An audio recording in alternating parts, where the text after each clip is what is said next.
Tonight, the NBC2 investigators question your safety on a massage table. This year, 3 licensed massage therapists in Southwest Florida have been accused of sexually assaulting clients. All 3 had their licenses suspended. 2 are facing criminal charges. But NBC2 investigator David Hodges learned many accused of assault can often still give massages for months. Yeah, Peter, we found this is actually a wide-reaching issue across the entire state of Florida. Dozens of therapists accused, but many still working while the state decides if their license should be suspended or not. It's a way to relax, to recharge. But many women have also had to report their massage therapist for sexual assault. You never expect to happen what happened. I mean, you put your full trust in that person. This woman asked we not identify her for fear that what happened could affect her successful business career. She says she was getting a massage from Ruben Sands at Massage Envy of Wellington. When did he cross the line? I would say about 20-30 minutes into the massage. In this particular case, he went down my sternum between my breast and then cupped my breasts and moved his hand, his thumb and his forefinger essentially, over my nipples. And afterwards, I wasn't really sure, like, did this just happen? The Department of Health restricted his license, but he's still allowed to practice on men.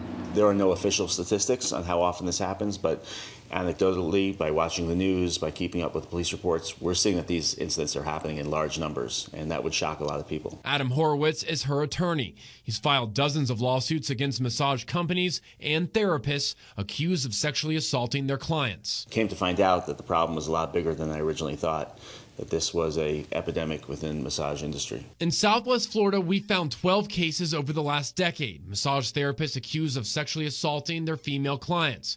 But Horowitz says it often takes too long for therapists to face repercussions. It takes months for them to contact the victim, months for them to contact the employer, months for them to contact the massage therapist. The NBC2 investigators found multiple cases where therapists bounced from one job to another, outrunning assault allegations before having their license revoked. The department recommends revocation. So we went to a Florida Board of Massage Therapy meeting to ask board members why it takes so long. For engaging in sexual misconduct. But none of the board members would answer our questions. I'm guessing none of the board members want to talk with us if they walked away. We also reached out to the Florida Department of Health, who told us in an email Florida law has developed to require that the agency taking emergency action be able to show that the agency is using the least restrictive means. Hey, my name is David Hodges. I'm a reporter with NBC2. We wanted to speak with one therapist accused of assault during a massage.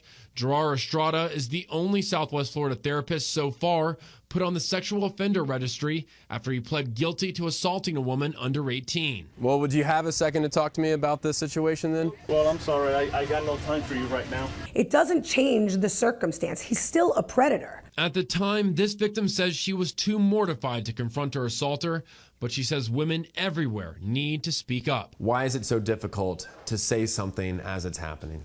You know, I think that the situation is very shocking. It's not something you expect because you do trust the people that you're going in to see. And no one should be scared of talking. Nobody. If you have been sexually assaulted during a massage, your first call should be to law enforcement. All licensed massage therapists in Florida have to pass a criminal background check. Ruben Sands was fired from Massage Envy in Wellington after his license was restricted, and the company also conducts background checks and annual training. Massage Envy tells us they have a zero tolerance policy for this type of behavior. For the NBC2 investigators, I'm David Hodges.